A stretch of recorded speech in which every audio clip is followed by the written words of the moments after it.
Absorption होता क्या है? सबसे पहले मैं क्या पढ़ेंगे एब्जॉर्प्शन। तो एब्जॉर्प्शन होता क्या है? सबसे पहले मान के चलो मैंने कोई ड्रग्स लिया, ड्रग्स लेने के बाद वो सिस्टमिक सर्कुलेशन में, दैट मीन्स ब्लड में जा रहा है, ठीक है, उसी को हम बोलेंगे एब्जॉर्प्शन। ड्रग्स लेने के बाद जब ड्रग सिस्टमिक सर्कुलेशन में पहुंच रहा है उसे हम क्या बोलेंगे? एब्जॉर्प्शन। उसे हम क्या बोलेंगे? एब्जॉर्प्शन।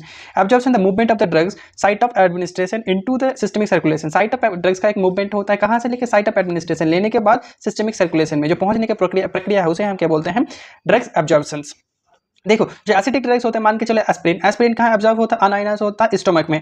और जो बेसिक ड्रग्स होता है वो मान के चलो मॉर्फिन, वो अनआयनाइज कहाँ होता है? Small intestine. तो यहाँ पे हमें क्या चीज़ सीखना है? Acidic drugs that means stomach में एब्जॉर्ब होगा, और basic drugs that means small intestine में होगा।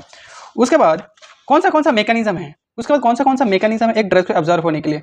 Passive diffusion, facilitated diffusion, active transfer, endocytosis और पिनोसाइटिस। तो पैसिव में passive that means high concentration से लो कंसंट्रेशन से पैसिव बोलेंगे। फैसिलिटेटेड जिसमें कैरियर की जरूरत पड़ेगा। एक्टिव जिसमें लो कंसंट्रेशन हाई कंसंट्रेशन के साथ जाएगा उसे एक्टिव ट्रांसपोर्ट। और एंडोसाइटोसिस और pinocytosis. Endocytosis that means cell को एनगल्फ कर देना ड्रग्स को, इसे हम बोलेंगे एंडोसाइटोसिस या पिनोसाइटिस। उसमें कौन सा फैक्टर होता है? ऐसा कौन सा फैक्टर है जैसे फिजियोकेमिकल प्रॉपर्टी सॉल्युबल होना चाहिए, जितना भी सॉल्युबल होगा ड्रग ज़्यादा अब्जॉर्ब होगा।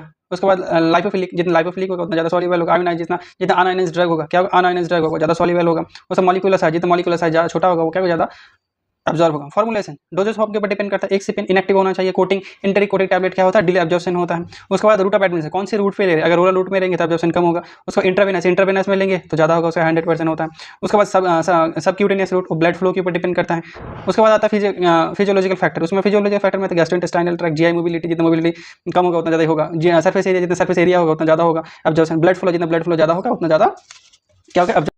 उसके बाद आता है बायोबिलिटी। बायोबिलिटी को इस तरह से समझो, मान के चलो मैंने कोई ड्रग्स लिया, ड्रग्स लेने के बाद वो सिस्टमिक सर्कुलेशन में पहुंच गया, तो कितने amount of the drug systemic circulation में पहुंच रहा है उसे हम बोलते हैं बायोबिलिटी। मान के चलो हमने 100 mg ड्रग्स लिया, वो ड्रग्स कहाँ 80% क्या हुआ? सिस्टमिक सर्कुलेशन में पहुंचा, तो उसका बायोबिलिटी कितना होगा?